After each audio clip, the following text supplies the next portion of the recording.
Salam Salam alaikum. alaikum. Salam Ça va, alaikum. ça va quoi? Alhamdulillah. T'es avec ordi là ou t'es avec téléphone? Non, je suis avec mon téléphone. Salam alaikum, Oui. Mohamed Sincère. Foulen 114. Tu m'entends là? Ouais, je t'entends. Foulen 114, je sais Ouais. t'es qui. Ça va quoi, Akhi Ziad? Alhamdulillah et toi? Alhamdulillah, on est là. Ah, Là, on attend. t'as sorti le bombardier, frère. Pas Ouais, mal. obligé. Obligé. Mais ça fait longtemps. Quoi, ça fait longtemps. Ça fait deux mois que j'ai. Moi, je me Il fait rappelle parce qu'en fait, le bombardier. Ouais. Les bombardiers Scott, Redskins, tu te rappelles à l'ancienne là? à l'ancienne, à l'ancienne. Bah, vas-y, maintenant, ils nous font du faux cuir, maintenant. C'est comme avant. Mais surtout, c'est serré, tu vois. Aujourd'hui, c'est des trucs serrés, tu vois, j'aime pas. Moi. C'est la fashion style. C'est ça. Il y a la voix de la sagesse qui va faire son entrée. Abou Mouad. La voix de la sagesse. Salam alaikum. Comme les frérots. Abou Maaz. Salam. Ça va quoi? La punchline tranquille. Tranquille, quoi. Ça va, toi, Il tu manque vas juste, bien? il manque juste un autre frère là. Ouais. Abou, Euh, Abou Mouad, le diviseur. Je rigole. Oh, Je rigole. il y a que des surnoms quoi. Ah, les gens, ils m'ont pas lâché, hein, là, je viens des gens du livre, là. Ouais, mais Ah, bon. Encore s'ils avaient des arguments, ça serait bien. Mais franchement, quand tu vois les commentaires, c'était pauvre. C'est d'une pauvreté, frère. Ça a terminé en attaque personnelle. Ouais, Mohamed exactement. Lamine, je t'ai c'est connu, grave. tu Ouais, savais pas parler l'arabe, etc. ouais, grave. Et Mais ça, après, au c'est début, quand on n'a rien à dire, pareil, moi, on t'attaque.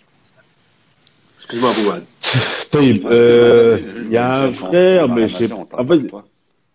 ouais, c'est la tarika, la voie que les pseudo-salafiens ont choisi.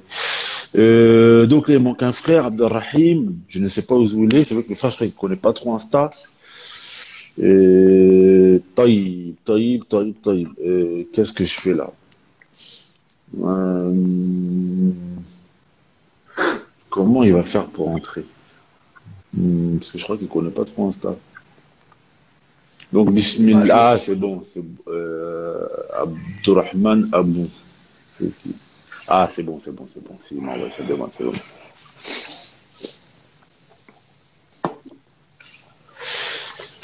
Wa alaykoum Wa alaykum salam wa salam wa rahmatullah. rahmatullahi wa barakatuhu. Les frères et sœurs dans les commentaires. Salam alaikum, akhi. وعليكم السلام ورحمة الله وبركاته. Taïb, ça va, akhi, bikhair? أحمد الله إليك وأنتم. Alhamdulillah, barakallahu fik. Alhamdulillah, barakallahu fik. تبارك الله. Taïb, donc les frères et sœurs, on commence. T'as quelque chose à dire, Abdelrahim, c'est ça, hein? عبد الرحمن. عبد الرحمن. Abdelrahman, Taïb. Bon, je vais Oui, voilà, introduire. Hein? je connais pas Instagram. Ah, d'accord. Ouais, tranquille, c'est pas grave. Je suis pas un On est tous Instagrammeur. passés par là. On est tous passés par là. Donc, j'introduis, bismillah, walhamdulillah, wa sallallahu wa sallim ala sayyidina Muhammad wa ala alihi wa sahbihi wa man walahu wa ba'd. Mes frères et sœurs, le sujet du jour, sujet très important. C'est le frère Abdelrahman qui me l'a suggéré. Et c'est de parler de la dangerosité d'élever ses enfants dans un pays non musulman. Alors le frère Abdelrahman, lui-même, il vit en Algérie. Le frère Abou Mouaz, il est, euh, il est en Égypte. Moi, je suis au Maroc. Et on a donc notre frère Zied qui, lui, est en France. Et on va dire que Zied, il va être là, vu que lui, il a un autre son de cloche. On va pas dire qu'il est contre, mais il y a des réalités que lui, il vit en France, que moi, je ne vis pas étant ici, que le frère Abdurrahman ne vit pas étant en Algérie, que le frère Zied ne vit pas étant en Égypte. Donc, bah, il va être là pour, voilà, c'est un débat. On va entendre peut-être un autre son de cloche que nous, ce que l'on pourrait dire ou que ce que l'on pourrait apporter. Donc, Inch'Allah, on débat tranquillement, dans la bonne humeur, en essayant, bien entendu, de respecter les règles prescrites par notre belle religion. Donc, le sujet, là, pour cette première heure, après, dans la deuxième heure, on va passer à d'autres sujets, mais pour cette première heure, c'est la dangerosité d'éduquer ses enfants dans un pays non musulman. Et je vais d'abord donner la parole au frère Abdelrahman. Bismillah Abdelrahman. Non. طيب. Déjà, pourquoi ce titre-là? Et qu'est-ce qu'on entend par dangerosité? Vous, qu'est-ce que vous en pensez par rapport à ça, la dangerosité? C'est quoi? Pour nous, musulmans, qu'est-ce qui peut être dangereux dans cette chose-là? C'est une question que tu nous poses? Ouais, c'est une question qui est posée. Bah, je te laisse répondre, Abou Muaz. Toi d'abord, qu'est-ce que ton avis sur le sujet, la question? Bah, la dangerosité religieusement pour la vie future. Mhm.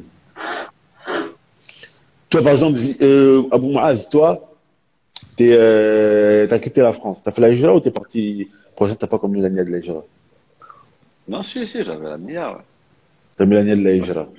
ouais. Et sans indiscrétion, avec tes enfants, t'as connu, comme beaucoup de frères, ils ont connu une partie en France, une partie dans Non. un pays musulman. Tes enfants, ils sont nés dans les pays musulmans.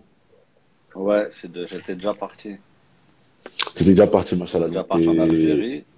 Et Mhm. après, mes deux premiers sont nés on va dire, quand j'étais en Algérie. Et le troisième, quand j'étais en Égypte. Le troisième, il est dans l'Égypte, machallah. Ouais.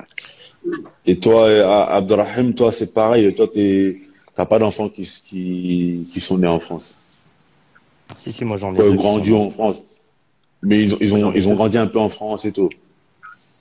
Le premier, quand je suis parti, il avait 3 ans. D'accord. Ouais, Et il y a l'autre, pas il avait 8 mois. 8 mois, Donc d'accord. autant Donc, ils ont dire pas qu'il vraiment, ouais, ils ont pas vraiment grandi, ils ont pas vraiment connu la France, quoi. oh, ça n'a pas connu.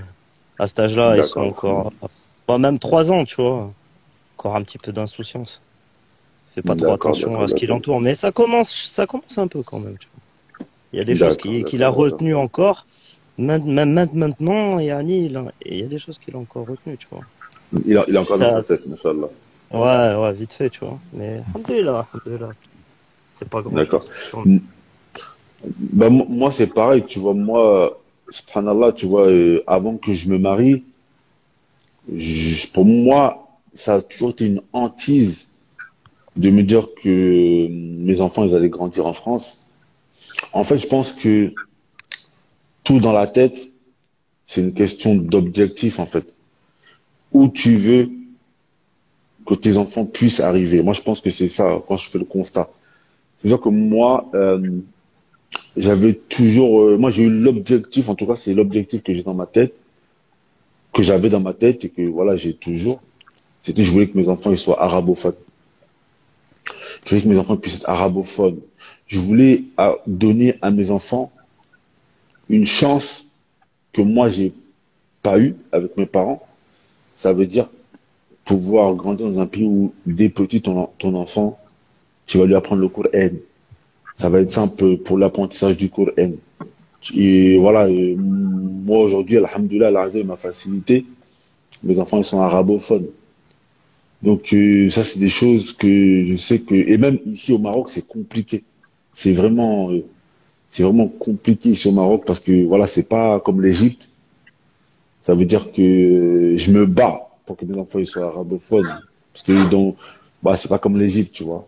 Mais voilà, tu vois, le Coran, tu vois. Le Coran aussi, c'est pas... Ton enfant, il va pas apprendre le Coran qu'ils soit en France ou qu'ils soit en Égypte. Tu vois, toi, en France, on arrive tous à 20 ans, on connaît pas Juz Amma, pratiquement, pour la plupart. Quand ils sont Non, petits ici, ils apprennent le Coran vite. Donc moi, en tout cas, mon mania, je me suis dit, il faut que je puisse donner à mes enfants une chance que moi, je n'ai pas eue. Et donc c'est ça, c'est en fait je pense que tout est question d'objectif. Je sais pas ce que vous en pensez. Non, ça fait, c'est sûr. Ouais, moi, c'est L'objectif de la pareil. hijra, c'est préserver soi-même, puis sa famille. Hein. Ça, on est tous là-dessus, on est tous d'accord là-dessus. Le fait d'éduquer des enfants dans un pays comme la France, parfois, impossible. Wallah, c'est impossible. Pour moi, c'est mon avis. Pour moi, c'est mon avis. Apprendre le Coran en France, pour moi, c'est compliqué, en fait. Ne serait-ce que C'est parce que c'est un compliqué, c'est équilibre. En compliqué. fait, c'est un équilibre. En fait, l'islam, c'est un équilibre. En fait, l'éducation islamique, ça se passe sur un établissement d'équilibre. D'accord? Entre l'aspect spirituel et l'aspect matériel. Et le physique. Tu vois? Ça fait que ton enfant, il va grandir. Toi, tu vas lui inculquer tout ce qui est sunan, masalan. Tu vas lui inculquer, Isa salam, il mettait le qamis. Toi, tu vas pas mettre le qamis.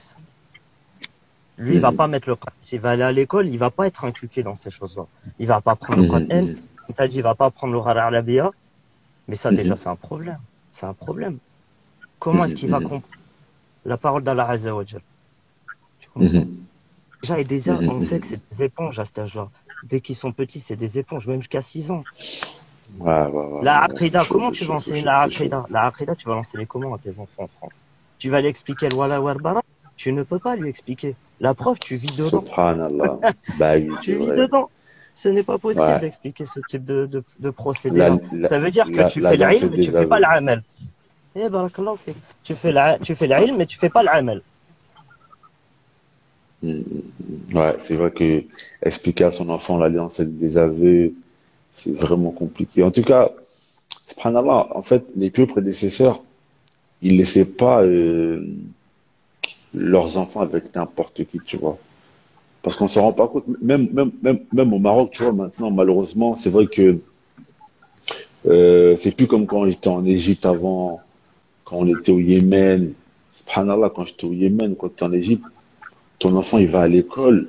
Les frères, tu vois, moi, mes enfants, c'était petits à l'époque, là, ils n'allaient pas à l'école. Mais quand je voyais les enfants des frères, il va à l'école, sa prof, elle a le niqab, tu vois. En Égypte, je pense que peut-être encore c'est comme ça. Je sais qu'en Égypte, c'est comme ça, tu vois. En Égypte, c'est comme ça encore Hop. maintenant. Tu vois ce On que va je veux dire dire? T'as... la plupart, elles ont le niqab et il y en a, Hmm, elles ont juste on voit le visage, c'est tout. hmm. Mais subhanallah, tu vois, même au Maroc, tu vois, bon, au Maroc, si, si, dans les écoles des Dar al-Hadith, les sœurs, elles mettaient une niqab, etc., tu vois.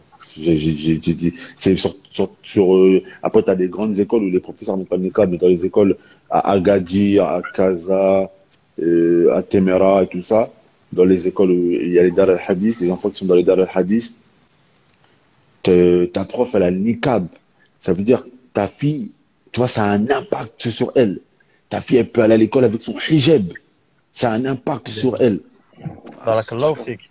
Et Juste ça, Wallah, après, quand comment tu j'étais au peux. Yémen, bah ouais, quand j'étais au Yémen, subhanallah, j'étais au Yémen et je voyais des petites filles. Elles avaient 6 7 ans, elles partaient en cours en niqab. 6 7 ans. C'est pas leurs parents, ils leur ont imposé ça. Non, c'est à force de voir leur mère. Des petites filles. Elles jouaient dans les rues avec des niqabs, etc. Mais Et même ça, sans c'est, parler subhanallah, en fait, de. on se rend pas compte de l'impact, en fait.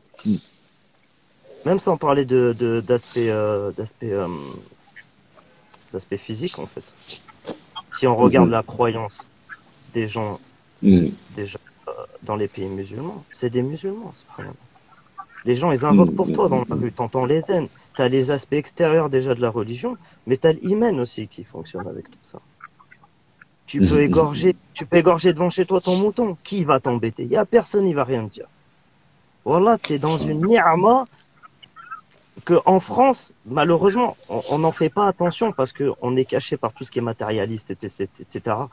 Regarde, chauffe. Moi, quand j'ai fait la hijra, c'est quoi qui m'a motivé? Déjà, juste le fait qu'ils aient mis quoi? La, la loi, Harry, tu peux pas faire l'Aïd. Tu peux pas égorger pendant l'Aïd. Mais subhanallah al-Adim. Mais comment ça, tu peux pas égorger pendant l'Aïd? C'est quoi cette loi? C'est quoi cette loi? Subhanallah. Pourquoi les juifs, ils ont le droit et nous, on n'a pas le droit pendant notre fête? C'est quoi Les juifs, ils ont le droit, les juifs? Les juifs ont le droit d'égorger. Non, on n'a pas le droit, frère. Les Ah ouais. musulmans, on n'a pas le droit. Ziad, il va intervenir. Bismillah, Ziad. Salam alaikum les frérots. Salam Wa alaikum alaykoum Abdelrahman. salam wa Salam. rahmatullahi wa barakatuh. Je vais t'apporter deux contradictions. Moi, je suis d'accord dans l'aspect général de la discussion, hein. C'est-à-dire dans le fait de dire que c'est clair que c'est très compliqué. Enfin, c'est compliqué d'élever son enfant, parce que là, on parle religieusement, on est bien d'accord.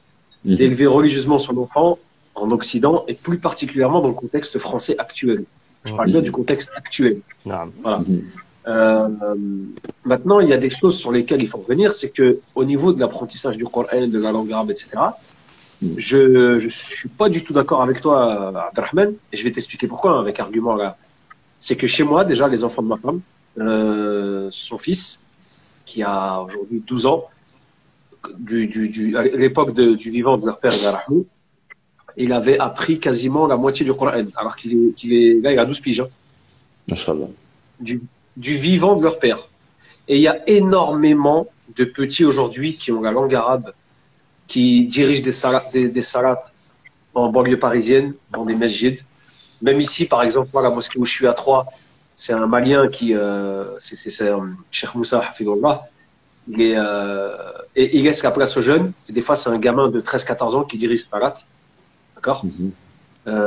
Qui a le Coran, qui a la langue arabe, Ouais, etc. Et tout. En fait, c'est juste. Attends, Quand tu dis énormément, frérot, il y en a énormément, je te le dis. Moi, je te le dis. t'extrapoles pas un peu quand Je te tu le dis énormément. Frère, je te le dis, et tu sais, c'est qui majoritairement? C'est les gens qu'on affilie au Ikhwan, c'est les gens qu'on affilie à Jabal, à Tablir, etc. Eux, C'est frérot, vrai, ils rigolent c'est même vrai pas. par contre qu'il y a un truc qui est vrai, c'est que Eux, ils rigolent même pas, frère. les Ikhwan et tout ça, quand les gens qu'on dit les Ikhwan et tout ça, il y a un truc qui est vrai, c'est que eux, ils ont des écoles en France, tu vois, comme l'ISH, etc.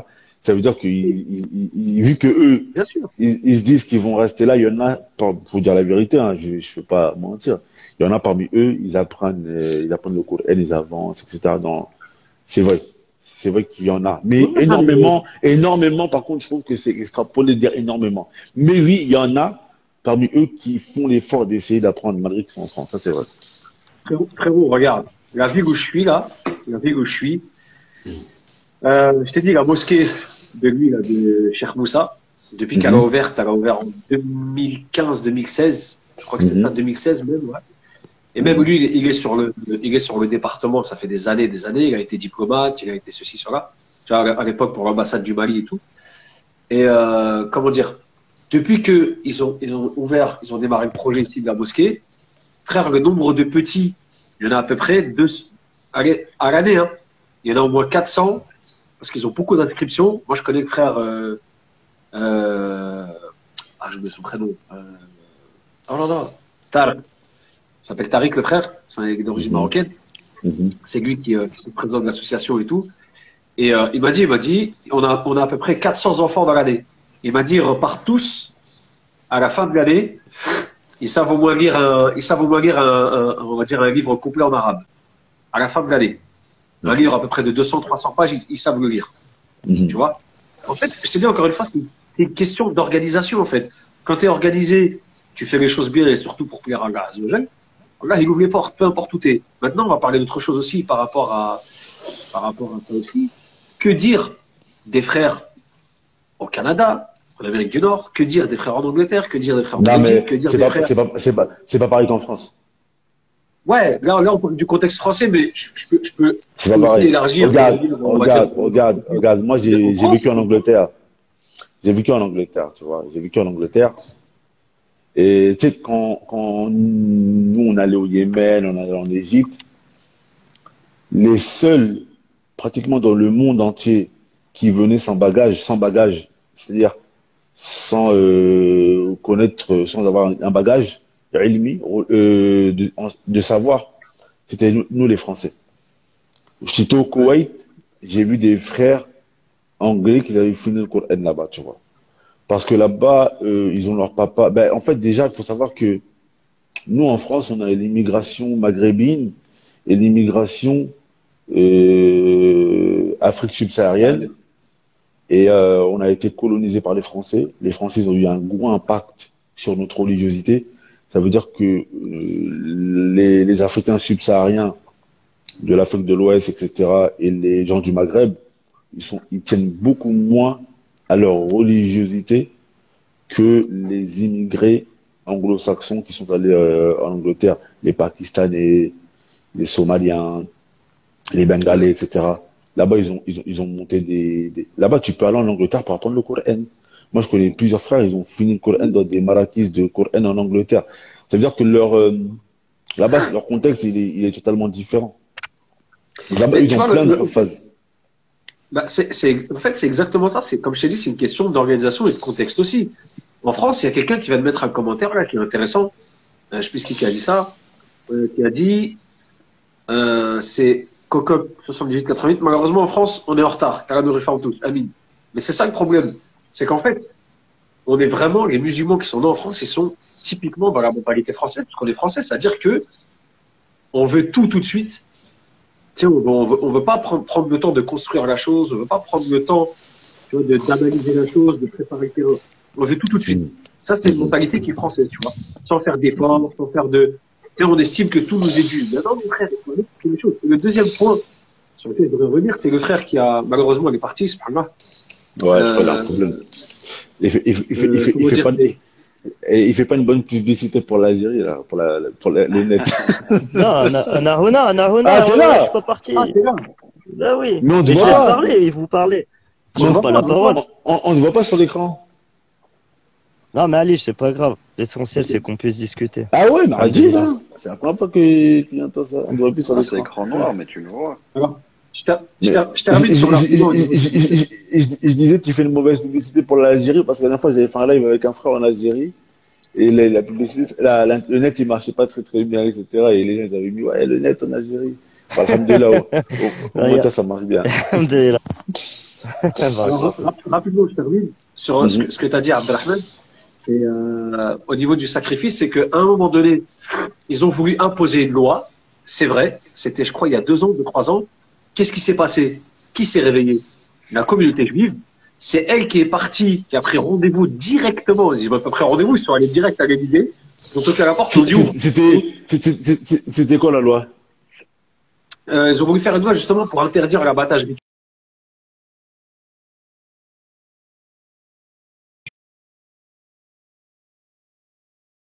Et aussi au nom de la communauté musulmane. Je crois qu'on va couper le live. Je vais reprendre dans 2-3 minutes. On reprend tout de suite là. Tu vas vite fait couper le live. Vas-y. On reprend tout de suite, dans 2-3 minutes. Vas-y.